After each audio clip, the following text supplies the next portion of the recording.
Hello everyone, welcome to maths video class 6th. So we are almost done with this chapter.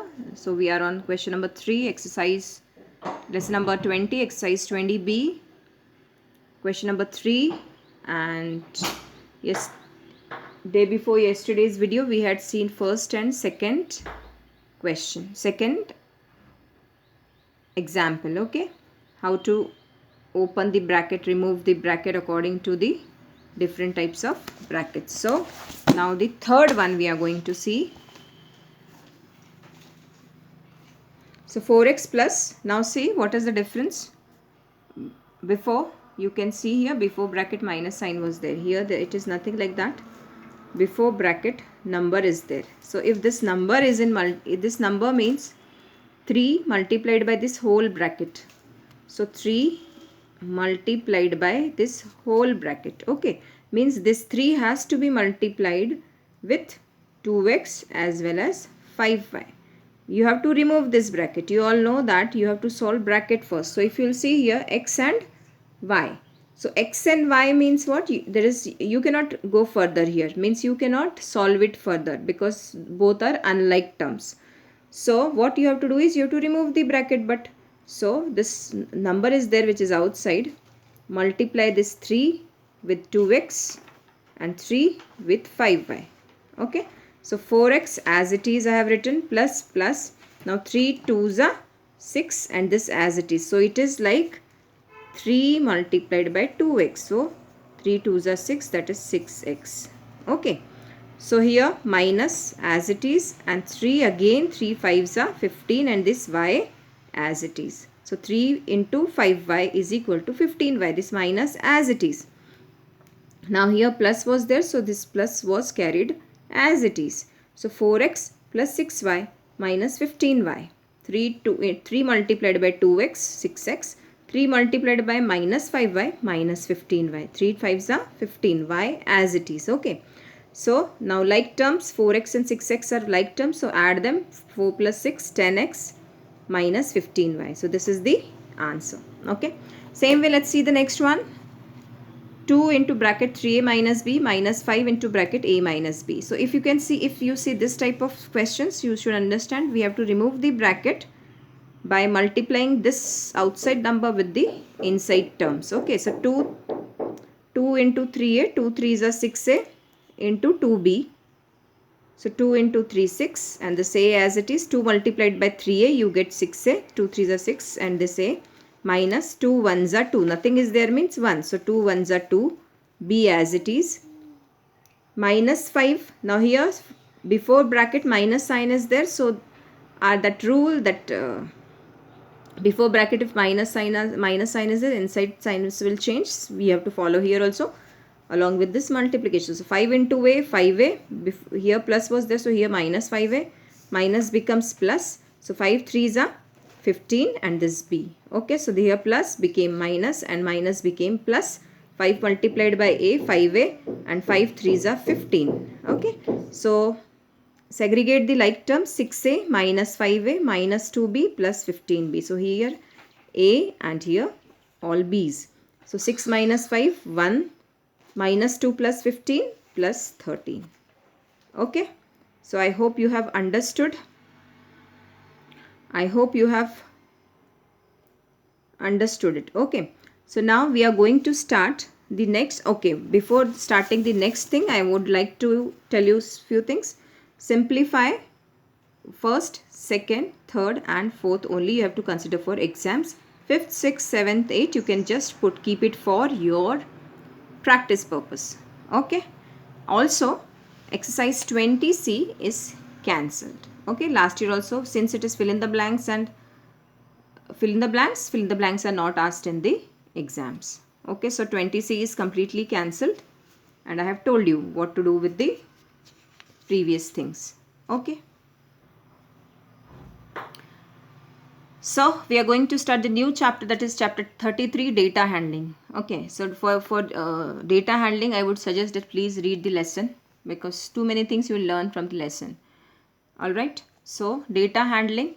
Data means what? Data means any type of information and how to handle it, that we are going to see. See, whenever you get any kind of information, what you do is first you collect the information, right? So see, first you collect the information, you classify the information, then you tabulate. Tabulate means you arrange it in tabular form, and then you represent, and you interpretation means you study about it. Okay, so what is statistics? So data handling comes under theme statistics. So what is the meaning of statistics? Statistics is the science that deals with collection, classification, tabulation, representation, interpretation of data. Okay. So in statistics, numerical facts are collected in the form of numbers. So here we are dealing with numbers.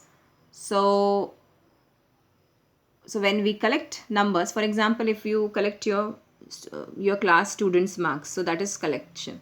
Then you classify it, like how many have scored above 45, how many of you have scored above 40. So you classify them. Okay.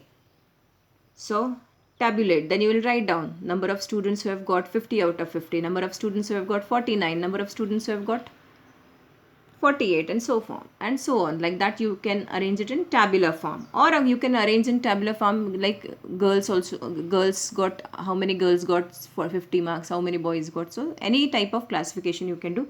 Then how you are representing it, how you are writing it, and how you are interpreting, means how you are studying it. Okay, so this is what is statistics all about.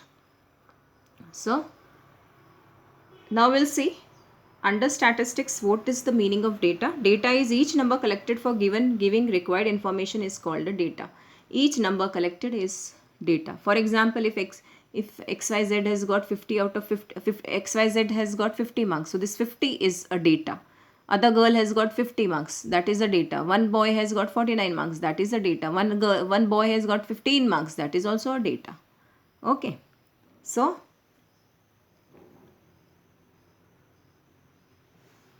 this all you have to read.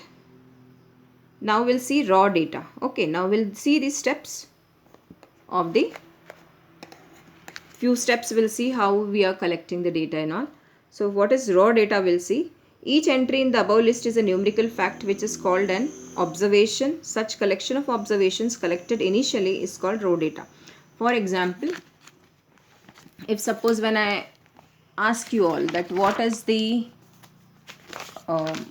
who scored what. So when I ask you randomly, who scored this, roll number 1 scored this, roll number 2 scored this, roll number 3 scored this.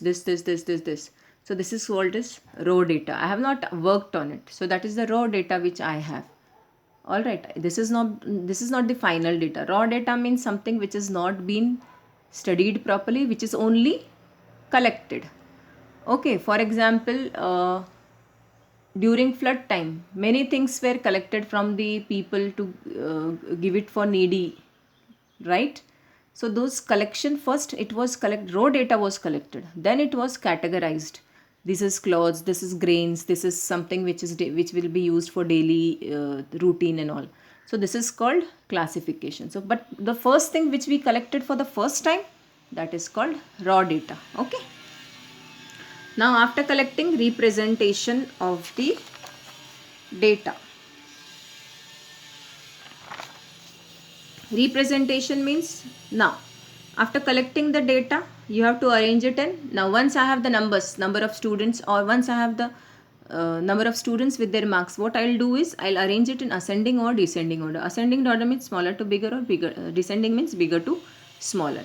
So to arrange your data means the numbers which you have got. For example, marks in maths. So this data, if this data has to be arranged ascending or descending order, so we say that it is an array. So what is an array? An array is the data when the data is arranged in ascending or descending order of magnitude. Magnitude means number, is called as an array. In simple language, if your data, that is the numbers which are, if those numbers or data are arranged in ascending or descending order, then that ascending or descending arrangement is known as an array. Okay, so that's very important.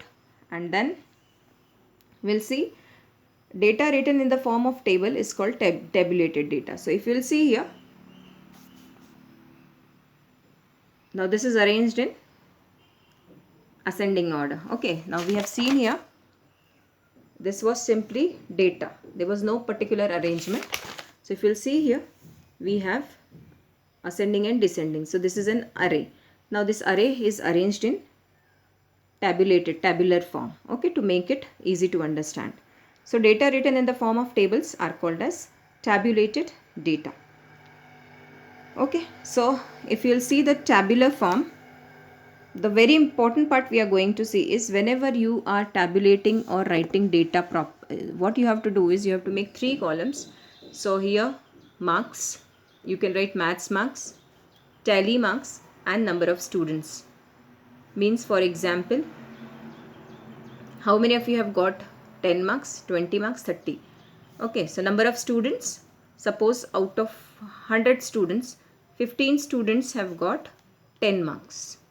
So I have to write here 15. Then again tally mark, now 20 marks. How many students have got 20 marks?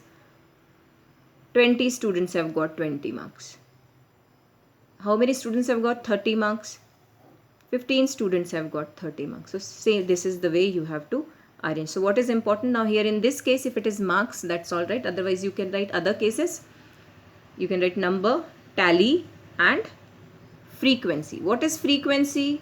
How many times it's been repeated. Frequency means number of times it has occurred.